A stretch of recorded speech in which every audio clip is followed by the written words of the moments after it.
जब बढ़ता है ना तो विपक्ष जो है ना पूरा पावर लगाता है, थोड़ा थोड़ी। जब ये देख रहा है कि शांत पड़ा है, लड़ाई नहीं लड़ रहा है, तो बॉर्डर में पड़ी सेना, कोई परेशानी नहीं, पर सावधान है। और जब ये देख रहा है कि चढ़ते ही चला रहा है, तो उसके पास जितनी सामर्थ्य सब लगा देगा ना। अब आप चढ़ते ही चले जा रहे हो प्रभु की प्राप्ति के लिए, तो इंद्रियां, मन, बुद्धि, चित्त, जितना विषय सामग्री इकट्ठा है, सब झोंक के आपको परास्त करना चाहेगा। सब प्रतिकूल है, सब माया ही था ना। शरीर, मन, बुद्धि, चित्त, सब जितना माया ही ना, ये पूरा। पर जहाँ राधा वहाँ बाधा परास्त नहीं कर सकती। ब्रह्मचर्य, विरत, वो कभी शरीर में तेल ना लगावे, आंखों में कभी सुरमा ना लगावे, कटिंग सेटिंग नहीं, दो ही हैं, या पूरा मुंडन और या पूरे बाल रखना। बीच में सेटिंग कटिंग करना ये नहीं, सिद्धांत में नहीं। तेल ना लगावे, पूरा जीवन हो गया। कहीं चोट लग गई हो तब लगाया गया हो, बात अलग है। इस शरीर को पूरा जीवन हो गया, 13 वर्ष की अवस्था देख लेते, कभी किसी विशेष परिस्थिति में मालिश की गई हो, वो बात अलग हम कह रहे हैं। नहीं, पूरे जीवन में कभी तेल नहीं लगाया, कभी पूरे जीवन में साबुन नहीं लगाया, और फिर और तो बात ही अलग है। और या वृंदावन के सिवा कभी पेस्ट नहीं किया, कोई मंजन नहीं किया, गंगा जी की बालू हुई मंजन थी। तो जो विरक्त, तो उसे चाहिए कि तेल न लगावे, साबुन न लगावे, उपटन न लगावे, और स्त्रियों के चित्र न रखे, चित्र न देखे। मोबाइल में तो चित्र क्या, पूरी फिल्म भरी है, बहुत संभल के। तो हमारे अंदर जो आध्यात्मिक की बात नहीं है, वो बाप है, हम बेटा है, लेकिन हमारा उनका संबंध है, और हम वो दो नहीं है, डीएनए एक ही है, शरीर का नहीं, स्वरूप का। भगवान कृष्ण, आपको सच्ची कहता हूं, आप ऐसे निराश मत होना कि इतने दिन हो गए अब भी काम आता है। एक दिन वो समय आएगा कि तुम ऐसे छाती ठोक के कहोगे कि किसी की ताकत नहीं कि हिला दे। आचरण नीच और चाहते हो उच्च पदवी, क्षंतो ब्रह्मचर्यम चरन। ब्रह्मचर्य बहुत बहुत आवश्यक है, सबके लिए आवश्यक है, स्त्री पुरुष सबके लिए आवश्यक है। आप उसको केवल भगवत प्राप्ति से ही मत समझिए। अरे जीना है तो ब्रह्मचर्य की आवश्यकता है।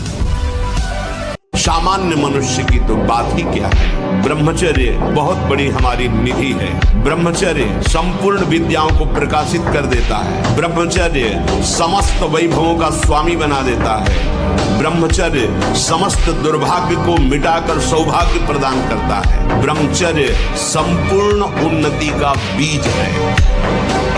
अभ्यास और ब्रह्मचर्य, अगर ब्रह्मचर्य नहीं तो देखो अध्यात्म में चलना बड़ा मुश्किल हो जाएगा। अभी आप 1 साल ब्रह्मचर्य रहिए, आपका प्रतिज्ञा, आपके वचन, आपकी चेष्टा, आपकी क्रियाएं कितनी मतलब पवित्र और साफ, स्वच्छ, एकाग्र।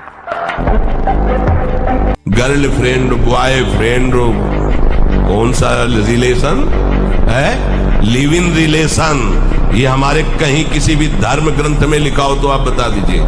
बाल्यावस्था से आज तक जितने भी धर्म ग्रंथों का स्वाध्याय हुआ, कहीं भी लिखा हो तो ये बोलो सर्वनाश का स्वरूप है कि नहीं है। अभी बच्चा ना तो लोक को जानता है, ना परलोक को जानता है, ना हित को जानता है, ना अहित को जानता है। अभी उसका ब्रह्मचर्य किसी काम लायक नहीं हुआ और वो उतर गया व्यभिचार में, क्या होगा उसका जीवन। लेकिन पढ़ाई में हमारी अगर कमजोरी नहीं तो हम अंक अच्छे लाएंगे, पक्की बात है।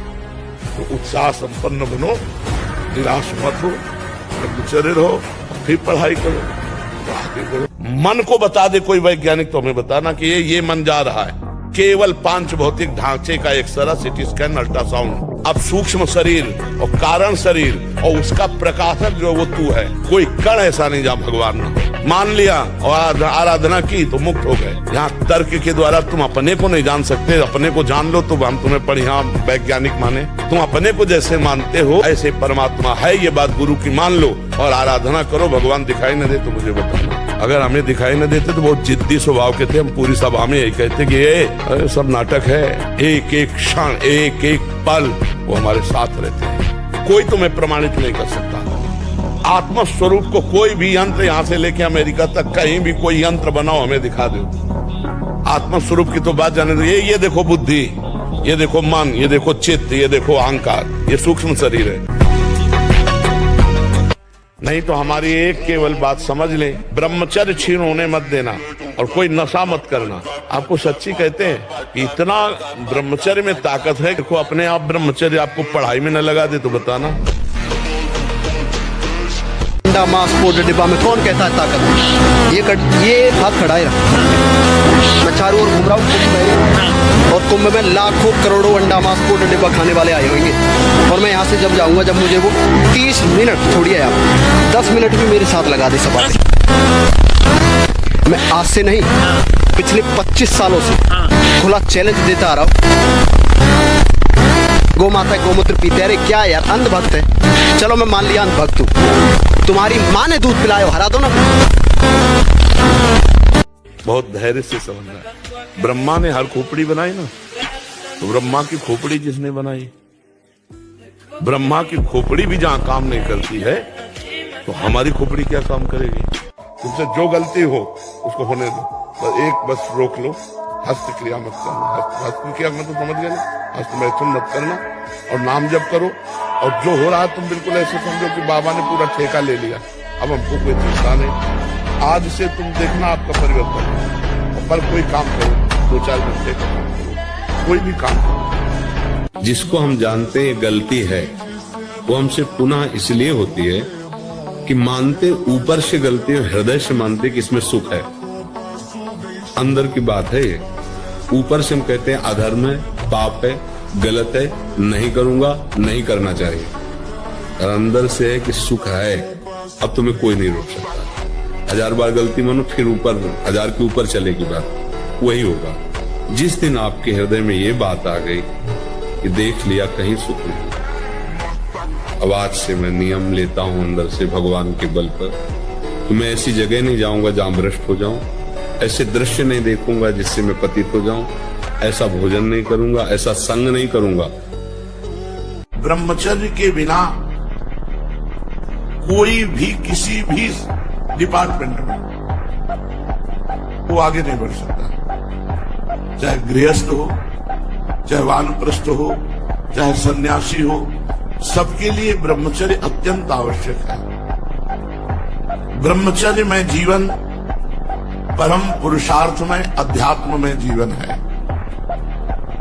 जो ब्रह्मचर्य धारण नहीं करते हैं वो न सदगृहस्थ बन पाते हैं, ना वो वानप्रस्थ, ना वो सन्यासी। और लौकिक पढ़ाई या लौकिक उन्नति, इसके लिए भी ब्रह्मचर्य की अत्यंत आवश्यकता है। बहुत सूक्ष्म बात है ये। आप देख लीजिए, काम तभी आपको प्रबल वेग से परास्त करता है जब आप कोई क्रिया का आश्रय लिए हैं, किसी व्यक्ति का आश्रय लिए। अगर आश्रय न ले तो ऐसे उठेगा और शांत हो जाएगा। ये अनुभूति विषय है, उठेगा और शांत हो जाए, धीरे धीरे धीरे इस पूर्णा भी शांत हो जाएगा।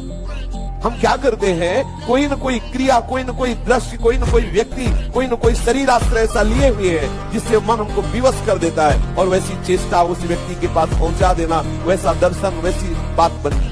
बिल्कुल सावधान हो जाइए। ये छोटी मोटी क्रियाएं करके अपने मन को आप जो विश्राम देने की बात सोच रहे, कदापि नहीं हो सकता। जब मन में वेग आता है तो ऐसा लगता है हम ऐसी क्रिया कर लें, ऐसी चेष्टा कर लें तो मन शांत हो जाएगा, फिर भजन करेंगे। बहुत बड़ी चूक है, वो आपको नष्ट कर रहा है, आप जान नहीं पा रहे हैं। अब हम कैसे बताएं, पता नहीं कैसे बुद्धियां मतलब भ्रष्ट होती चली जा रही हैं। निर्बल जीवों को मार के खाने से कोई तो क्या प्राप्त कर लोगे, क्या प्राप्त कर लोगे? नमक रोटी खाओ, संयम से रहो, दूसरों की सेवा करो, भगवान का नाम जप करो, और ये मत सोचना कि अर्थ प्रधान जीवन होना चाहिए। यदि हरि का आश्रय ले लिया ना, अर्थ खुद तुम्हारे चरण चूमेगा। सच्चा ब्रह्मचर्य का स्वरूप है ब्रह्म में स्थित महापुरुष, तो वह पहुंचा देगा। ब्रह्मचर्य बहुत आवश्यक है, सबको आवश्यक है। गृहस्थ में उचित ब्रह्मचर्य है, विरक्त में नैष्ठिक ब्रह्मचर्य है, आजीवन ब्रह्मचर्य। जो ब्रह्मचर्य का महत्व नहीं रखते हैं उनका जीवन कूड़ा हो जाता है, उत्साहहीन, और कई तरह के ऐसे महान दोष उत्पन्न हो जाते हैं ब्रह्मचर्य की हानि से। तो ब्रह्मचर्य की हानि न होने पाए ऐसा आहार, ब्रह्मचारी का मतलब एक बीमार अवस्था वाले का जैसा भोजन है, जितने से हमारे प्राणों का पोषण हो जाए, सात्विक भोजन। अब चाहे भजन मार्ग हो, चाहे संसार का मार्ग हो, अभ्यास योग युक्तेन चेतसा नान्यगामिना। हारना किसी को पसंद नहीं, किसको अच्छा लगता है हारना? तो फिर अभ्यास में प्रमाद क्यों किया? तुम्हारे शरीर में अगर ब्रह्मचर्य है, तुम्हारे शरीर में अगर व्यायाम की स्फूर्ति है और अभ्यास है तो किसी भी मार्ग में जाओ, विजयी ही विजयी रहोगे। मन के दो कार्य हैं, एक है विषय का अवलंबन और दूसरा है विषय का चिंतन। ये किसी न किसी विषय का सहारा ढूंढता है। आप देख लेना, हमारे भ्रष्ट होने का कारण हमारा कोई न कोई सहारा है किसी भी विषय में। आप देख लीजिए, जो विषय आपको बहुत परेशान किए हैं, आप जानबूझ करके खुद अपना नाश कर रहे हैं। इसमें किसी का तर्क काम नहीं करेगा, क्योंकि उसी मार्ग में चले हुए हैं। आप यदि आश्रय नहीं दिए हैं, आपने किसी क्रिया या किसी व्यक्ति का आश्रय नहीं दिया है, तो आप कुछ ही दिनों में निर्विकार हो जाएंगे, आपका मन शांत हो जाएगा। गंदे चित्र मत देखो, गंदा चिंतन मत करो, गंदी क्रिया पर शासन रखो, अच्छा जीवन व्यतीत करो। अभी 4 दिनों बाद ब्याह हो जाएगा, गृहस्थी धर्म में रहो। जो आज्ञा मेरे गुरुदेव। क्या मुर्दे जैसा जीवन, जो इंद्री जैसा चाहे वैसा डाउन कर दे, जैसा चाहे वो हमें शोक दे दे, दुख